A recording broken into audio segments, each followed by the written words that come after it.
Hello guys, welcome back to this video.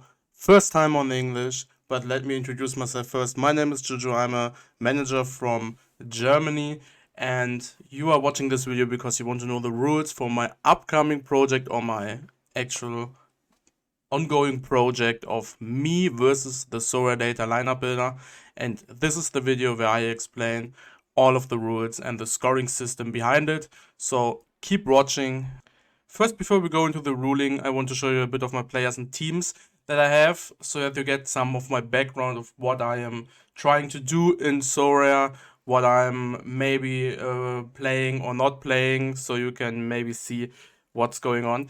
I am a big fan of the collection bonus, as you can see. I want to try to collect a lot of collections and gain a lot of bonuses there. So usually I am playing stacks when I make my lineups. I'm playing full stacks or half stacks, defensive and offensive.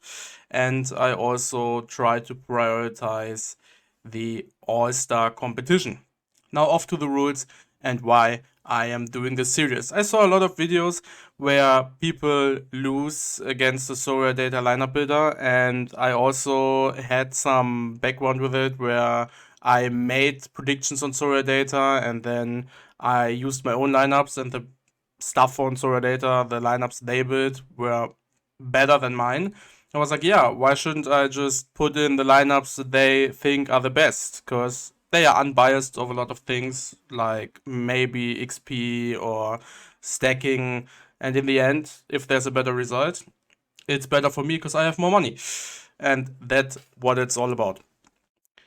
To have no confusion, I predict that the most asked question will be if I put in the Soraredata lineups they predict in Sora itself, and yes, that will be the case. I will do, of course, my lineup first. I will save it, I will screenshot it, then I will do the lineups from Soraredata, and these are the lineups that I also will put in Sorare. And then when I put the Soraredata lineups in Sorare, I will just switch it and put my lineups into Soraredata. So on Soraredata, later I can see how much my lineups made, because there is an option where you can see it if you just go to the next game week where the same competition is, and then you click on how many points or whatever. I don't know how it's called exactly, but on how many points you would have made or you need to make in this competition. And then it shows how much these 5 players would have gotten in the past game week. So it's pretty easy to see what you would have won. Otherwise, I will just count it up, and then we will see. Yeah, second is Baumann, Kolke, and the 8 legends that I have will be taken out of the pool. It's pretty easy because there's not a good option to do that otherwise. I will play 2 Academy Legends stacks or lineups in my Academy, and Baumann and Kolke are the 2 goalkeepers for that. I just take them out because otherwise obviously Soraredata will use it, which is not what I want to, and if they use it, I need to stop Soraredata when I have only 2 goalkeepers left. When I have 2 goalkeepers left, then I could put them into the lineup. Or the other option would be that I always calculate the lineup strength for the academy team, and when I do that, then they probably put the best goalkeeper into the lineup, which is kinda also fine, but I want to have a clear rule for that. So we just put all the legends that I have out and two goalkeepers, and they are just taken out of the player pool. I will always have these 5 as one lineup in every game week that they are playing, and then it's easy for us to understand. It will be no problem. Third, lineups will be done as close as possible to the deadline. It's pretty easy because the lineup prediction that Soraredata uses is also influenced by the percentage of if the player plays. And this is most accurate right before the deadline, because a lot of us put the predictions in. If the player plays, maybe he gets injured one day before, and then Soraredata, with all of the predictions that the players do, will know, and this will be more efficient to do that.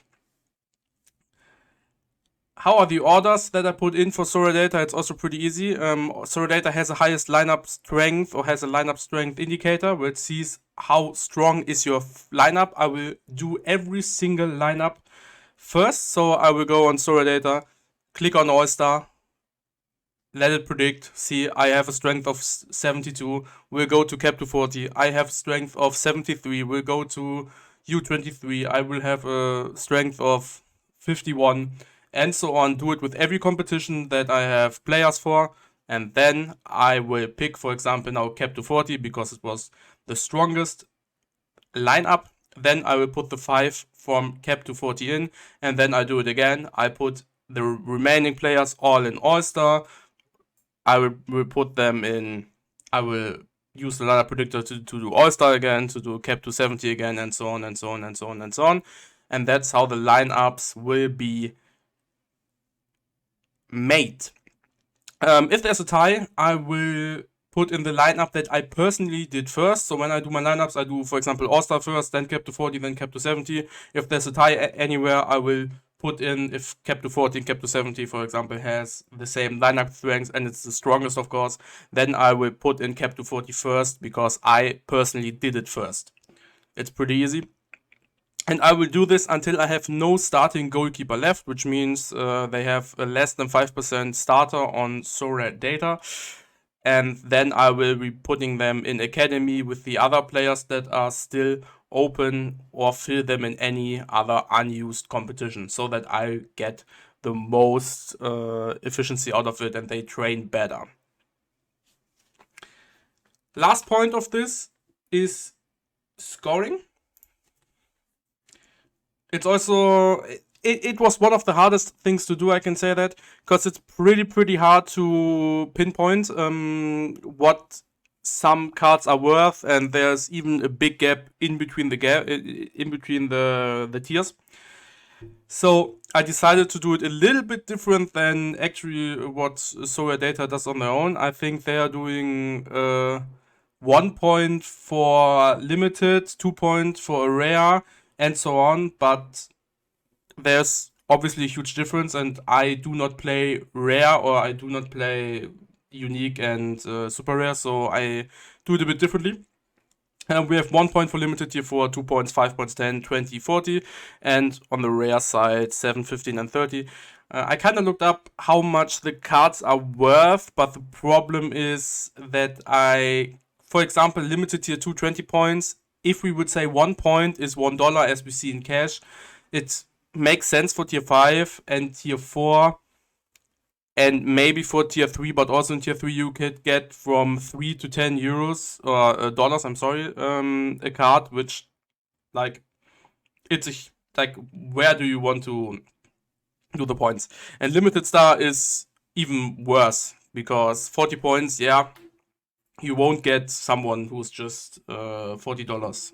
So, but I think doubling the points is fair. And the thing is, I could evaluate what I actually get. So I could evaluate the stuff that I get from Soraredata, from the lineup builder, because I will put that in Sorare. And if I win a limited star, I obviously see, oh my god, Haaland, he's worth, I don't know, 250 or so. So I can give myself 200, or I can give Soraredata then 250 points.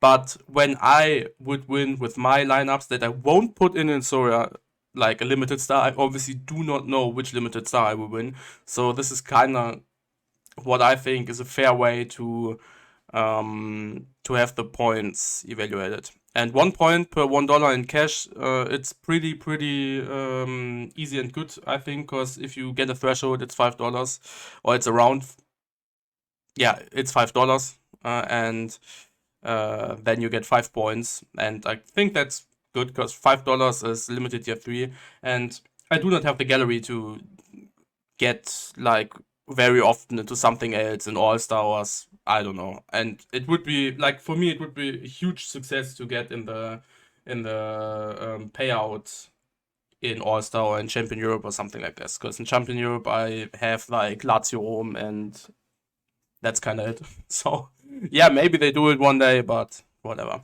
And the rare cards, yeah, I could win them in cap to 40, cap to 70, I guess, and not in nothing else. So I think it's also evaluated pretty good because Rare Tier 5 usually is worth a bit more than a limited Tier 3, but does not really have the capacity to play them. So I wanted to do them at 10 points, but 10 points, like, I compare them to limited Tier 2, and obviously I would, yeah, I would prefer limited Tier 2 over a Rare Tier 5 for sure, yeah.